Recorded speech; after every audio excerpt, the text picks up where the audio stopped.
When we fall for someone with an avoidant nature, we often think love alone should be enough to heal the distance. But here's the truth. Love doesn't work like a fairy tale when someone's instinct is to pull away the moment things get close. And the mistakes people make? They're not small slip-ups, they're heartbreak traps. As the poet Rumi once said, "The wound is the place where the light enters you." Today, I want to shine a light on those wounds, the biggest mistakes people make with avoidance, so that instead of breaking yourself against their walls, you learn to love with wisdom, with power, and with self-respect. Chasing them when they pull away. One of the most common and heartbreaking mistakes people make with avoidance is chasing them when they pull away. The moment you feel that emotional distance, the texts slow down, the calls become less frequent, their eyes no longer meet yours with the same softness, your heart panics. Instinctively, you rush in to close the gap. You send long messages explaining how much you care. You call again and again, hoping they'll finally pick up. You plan little surprises or try to initiate more closeness, thinking it will remind them of the love you share. But here's the painful truth. When you chase an avoidant in their retreat, you're not pulling them back in, you're pushing them further away. To them, closeness feels like suffocation when their fears are triggered. What feels like love to you feels like pressure to them. This doesn't mean they don't care about you, nor does it mean they don't feel love at all. It means their wiring, the way they've learned to survive love, tells them that too much closeness equals danger. Many avoidants carry wounds from the past, moments when vulnerability led to hurt, when needing someone led to abandonment, or when trusting love ended in betrayal. Their instinct, when emotions get too intense, is to build walls. And when you chase, you are unknowingly pressing harder against those walls, and they fortify them even more. Instead of winning them over, you confirm their fear that intimacy equals loss of freedom. So what should you do instead? The answer lies in presence, not pursuit. When an avoidant pulls back, the most powerful move is to hold your ground, to stay calm, radiant, and centered in your own energy. It's not about playing games or pretending you don't care. It's about showing that your love is not desperate, that you are not going to collapse just because they stepped away. Imagine love as a flame.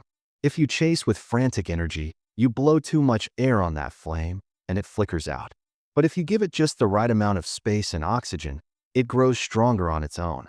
And here's the paradox. When you stop chasing, they start noticing. When you allow them the distance they believe they need, they begin to feel the pull of your absence. It's in the silence, in the space you create, that they can miss you. And when they miss you, it's no longer fear that drives them, it's desire. That's when real connection begins to grow, because it's no longer forced, it's chosen. As the saying goes, if you love something, set it free. If it comes back, it's yours. If it doesn't, it was never meant to be. Love must be free to breathe, to flow, to expand at its natural pace. Chasing robs it of oxygen, while trust and patience allow it to unfold. So the next time your avoidant partner withdraws, resist the urge to chase. Breathe, ground yourself, continue shining in your own life. Because the truth is, the person who remains calm and whole in the storm of distance becomes magnetic. And love, my friends, cannot resist true magnetism. Point number 2. Taking their distance personally. The second mistake people make with avoidance is taking their distance as a reflection of their own worth. When someone you love pulls away, it's natural to feel that sharp sting of rejection. The mind races with questions. Am I not good enough? Did I do something wrong? Why don't they want me the way I want them? These thoughts eat away at your spirit, and soon you're not just hurting from their withdrawal, you're attacking yourself. You begin to believe you are unlovable, that something inside you is broken, and this belief becomes a heavy chain around your heart. But here's the truth that so many people overlook. Their distance is not about you. It's about them. Avoidants retreat because intimacy stirs up fear, not because you are unworthy of love. Their silence is not a verdict on your value. It's a reflection of the walls they built long before you entered their life. Maybe they grew up in an environment where expressing feelings wasn't safe. Maybe they learned that needing someone only led to disappointment. Whatever the story, their instinct to pull away has nothing to do with your beauty, your kindness, or the depth of love you offer. When you take their distance personally, you give away your power. You let their wounds become your scars. You begin to tie your self-worth to their behavior. as if their inability to stay close is evidence that you are undeserving of closeness. And that is one of the deepest lies you can tell yourself. Think about it. If someone speaks a language you don't understand, does that mean your voice has no meaning? No. It means you are simply speaking to someone who cannot receive it at that moment. Their distance is their language, their defense, not your inadequacy. Instead of collapsing into self-doubt, what if you reframed their withdrawal as a mirror? What if you understood that their pulling away is not a measure of your worth, but a lesson about their fear? What if, instead of blaming yourself, you reminded your heart, I am enough. I have always been enough. Their walls are not my reflection. They are their protection. This is not just positive thinking, it's reclaiming your truth. Because the greatest tragedy in love is not that an avoidant pulls away. It's that we abandon ourselves in response. Let me tell you something powerful. Love that is healthy begins with self-respect. When you stop taking their distance personally, you begin to see clearly. You realize that you can love them without losing yourself. You can honor your heart without tearing it apart. You can choose to stay if it aligns with your standards, or you can walk away if it doesn't. But either choice comes from a place of strength, not self-blame. As Khalil Gibran once wrote, your pain is the breaking of the shell that encloses your understanding. Their withdrawal may break you open, but it can also teach you a profound truth.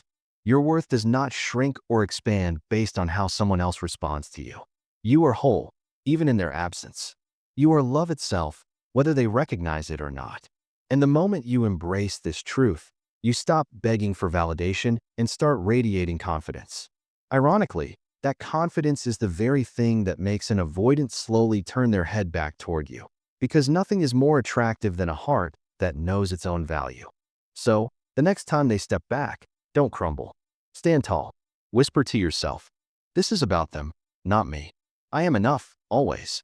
Because once you stop taking their distance personally, you stop playing the game of self-doubt. You reclaim your power. And in that strength, you open the door to a love that is deeper, freer, and far more beautiful than fear could ever imagine.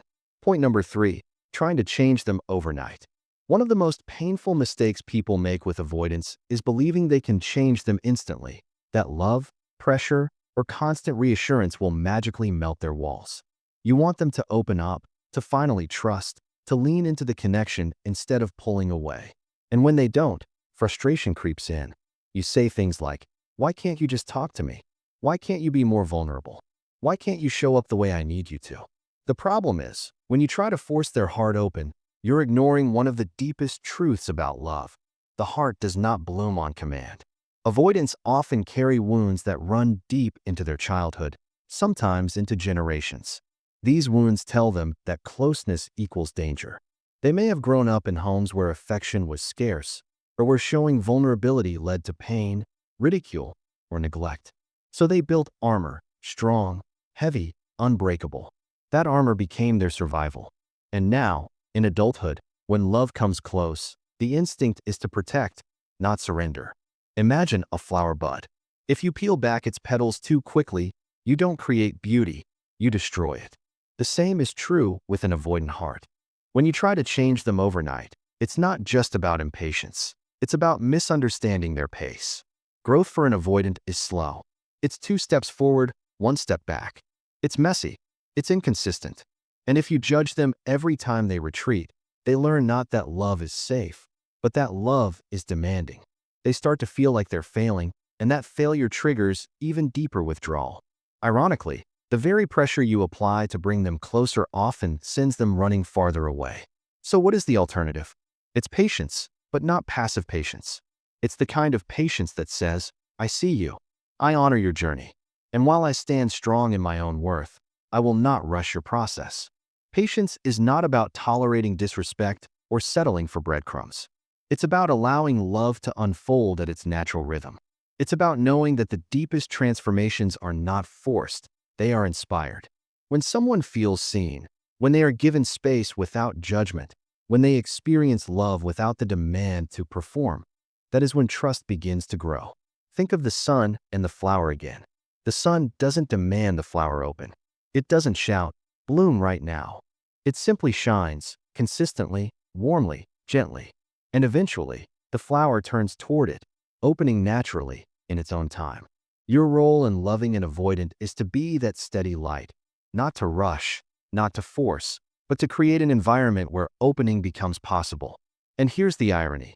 The moment you stop trying to change them overnight is the moment change begins. Because when you're no longer pushing, they stop resisting. When you're no longer rushing, they stop fearing. They may still struggle, but in that struggle, they will begin to see your presence not as pressure, but as safety. And safety, for an avoidant, is the first step toward intimacy. So remember this. Love is not about possession. It is about appreciation. Don't try to possess their heart before it's ready. Don't try to demand closeness before trust has been built.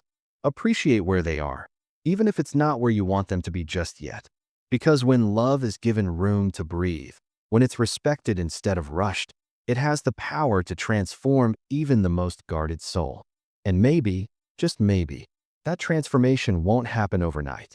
But when it does happen, it will be real, lasting, and infinitely more beautiful than anything you tried to force. Point number 4. Losing yourself in the process. One of the most heartbreaking mistakes people make with avoidance is forgetting themselves in the process of trying to hold on.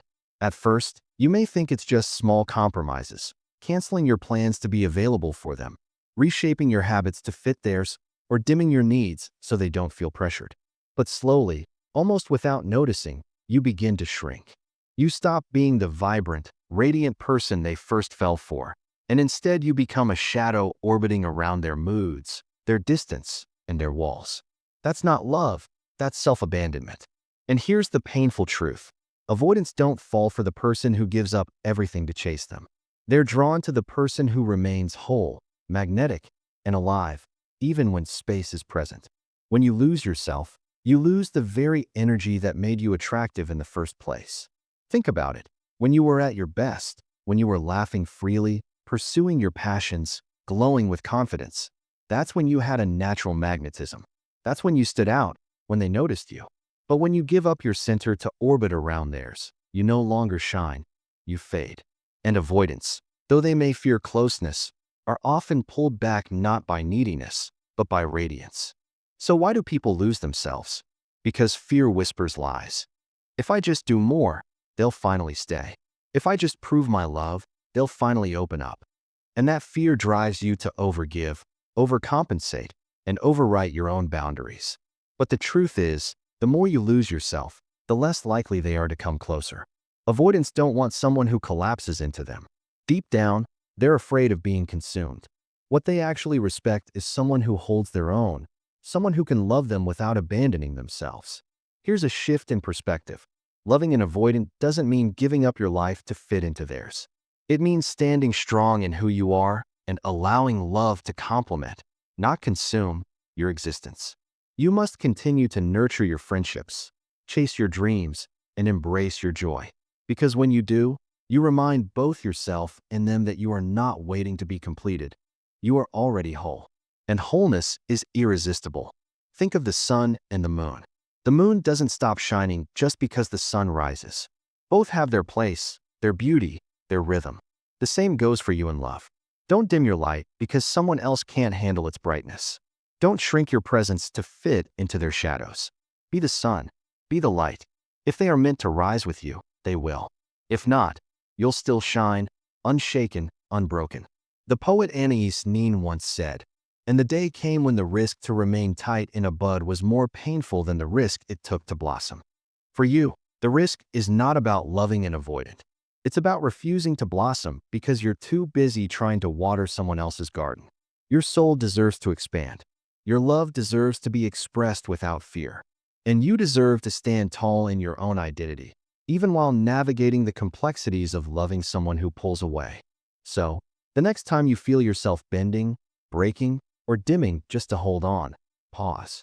Ask yourself, am I loving them, or am I abandoning me? Because in the end, the greatest love you will ever give is not the love you pour into someone who fears closeness. It's the love you give yourself while loving them. And from that love, everything else flows. Point 5. Confusing silence with rejection. Another major mistake people make with avoidance is confusing their silence with rejection. When someone you love suddenly goes quiet, when the calls stop, when the texts come slower, your heart naturally begins to panic. You start thinking, they don't care anymore. They've lost interest. They must be done with me. And those thoughts spiral until you convince yourself the connection is over, even if no words have been spoken. The silence feels like a dagger, and your mind twists it into abandonment. But here's the truth. For avoidance, silence doesn't always mean goodbye. More often than not, silence is their way of managing overwhelm. Avoidants are like turtles. When the world feels too close, they retreat into their shells. Not because they don't care, but because they are afraid of the intensity of emotions, afraid of the vulnerability that closeness demands. Their silence is not always a rejection of you. It's a retreat into their own defenses. And if you misinterpret it as rejection, you end up reacting in ways that push them further away, sending desperate messages, demanding answers, flooding the space with panic instead of presence. The problem isn't their silence. The problem is what you make their silence mean. When you tell yourself the story that silence equals abandonment, you hand over your peace of mind to their behavior. You begin to dance in reaction to their rhythm instead of standing tall in your own. But imagine this. What if, instead of panicking, you chose to see silence as a pause? What if you understood it not as a wall, but as a timeout? Suddenly, the power shifts. You no longer spiral into self-doubt. Instead, you remain grounded, giving their silence space without making it a wound. Here's something powerful. Silence can be a canvas. It's not always emptiness. Sometimes it's an opportunity. When you don't rush to fill the silence with anxious energy, you allow them to sit with themselves. And in that stillness, they begin to feel the absence of your voice, your presence, your warmth. That absence can stir longing far more effectively than 100 messages ever could. Silence, when honored, can be the bridge that brings them back. And remember this, sometimes silence speaks louder than words. It's not just their silence you need to notice, it's yours. When you remain calm, when you don't crumble in the face of their withdrawal, you are speaking volumes. You're saying, I respect your space. I won't chase you. I won't let fear dictate my actions. I know my worth, and I can stand strong even in the quiet. That message penetrates deeper than any desperate text could because it speaks to their fear in a language they understand, safety. As someone once said, silence isn't empty. It's full of answers. If you stop fighting it, silence can show you who they really are. Do they return after the pause? Do they lean back into the connection when given room? Or do they stay gone? The silence will reveal the truth, and that truth is more valuable than your assumptions. So the next time your avoidant partner goes silent, don't rush to fill the void. Breathe. Stay centered. Let silence be a teacher, not a tormentor. Because when you stop confusing silence with rejection, you free yourself from unnecessary suffering. You step into a place of strength where love is no longer driven by fear, but by understanding. And that strength, that calmness, that unshakable presence, it's what transforms silence from a weapon into a bridge. Point 6. Forgetting your own standards. The last, and perhaps most damaging mistake people make with avoidance, is forgetting their own standards in the desperate hope of keeping the relationship alive. It starts subtly. You tell yourself, it's okay if they don't text back right away. It's fine if they cancel again. I'll just be patient. Love requires sacrifice, right? At first, it feels noble, even romantic, to bend a little, to compromise, to give them space. But slowly, almost without realizing it, you begin to lower the bar. You begin to accept crumbs when your soul is starving for a feast. And over time, you lose sight of what you once promised yourself you would never settle for. Here's the danger. When you lower your standards to accommodate an avoidance fear, you're not just losing them, you're losing yourself. You're teaching your heart that it must earn love by shrinking. You're teaching your soul that your needs don't matter. And you're teaching your partner that they don't have to rise to meet you, because you'll always bend to meet them. This is how people get trapped in cycles of unfulfilling relationships, hoping for change while slowly eroding their own dignity. But love, real love, is not about lowering your standards. It's about rising into them. Your standards are not walls that keep people out. They are boundaries that protect your heart. They are the truth of what you deserve. They are the compass that guides love toward respect, commitment, and depth. Forgetting your standards for the sake of keeping someone is like dimming your light so they won't feel blinded. But what good is love if it requires you to extinguish your own fire? And here's the paradox. The very thing you fear, losing them, is often exactly what happens when you forget your standards. Why? Because people, even avoidants, are drawn to strength. They may resist it, they may test it, but deep down, they respect it. When you let go of your standards, you no longer command respect. You become replaceable, forgettable, and easily taken for granted. But when you stand firm in your worth, when you say, "This is what I need. This is what I deserve. I will not shrink for love," that's when you become unforgettable. Let me give you an image. Imagine a castle. Its gates are strong, its walls high. Not everyone is allowed in. Only those who honor the rules, who prove their loyalty, who are willing to show respect. That castle is safe, secure, and valued. Now imagine a castle with broken gates, walls crumbling, guards asleep. Anyone can wander in, do as they please, and walk away. Which castle would you rather be? Love is no different. Your standards are your walls, your gates, your protection. Without them, you invite chaos. With them, you create sanctuary. And I'll say this, the right love will never ask you to betray yourself. The right person will never demand that you lower your standards just to keep them close. If anything, they will rise to meet them. Because love that is true doesn't make you smaller, it makes you greater. It doesn't drain you, it expands you. It doesn't make you forget who you are, it reminds you of who you've always been. So don't betray your soul for temporary closeness. Don't water down your love to fit into someone's fear. Stand tall in your standards, because those standards are not obstacles to love, they are the very path to it. And if an avoidant cannot meet you there, let them go. Not in anger, not in bitterness, but in peace. Because every time you honor your worth, you send a message to the universe. I am ready for a love that matches my soul. And that kind of love, when it arrives, won't require you to bend. It will ask you to rise. So here we are, at the heart of it all. 6 mistakes people make with avoidance. Not because they are weak, but because they are human, because they crave connection, because they believe that love is worth fighting for. And it is. But love is never worth losing yourself for. Remember this. Real love is not about chasing someone through their shadows. It's about standing in your own light and inviting them to meet you there. If you've been bending, shrinking, or silencing yourself to hold on to an avoidant, let this be the moment you pause. Not to give up on love, but to give love back to yourself first. Because when you anchor into your worth, when you honor your needs, when you become the lighthouse instead of the lifeguard, something magical happens. You stop asking, "Will they ever love me the way I need?" And you start declaring, "I deserve a love that already does." And maybe, just maybe, that avoidant will feel the shift. Maybe they'll rise, maybe they won't. But either way, you'll rise. You'll stand taller, breathe deeper, and walk into a love that feels like home, not a battlefield. So hold your standards. Cherish your heart. Be brave enough to say, "I am enough as I am, and I will not lose myself to be loved." Because the right person will never need you to. They will not run from your light. They will run toward it. And when they do, you'll finally know love was never about fixing them. It was always about finding yourself. Thank you, my friend, for sharing your time and energy with me today. I know these words may have touched some tender places in your heart, and if they did, it's because you're alive, you're feeling, and you're still capable of the deepest kind of love.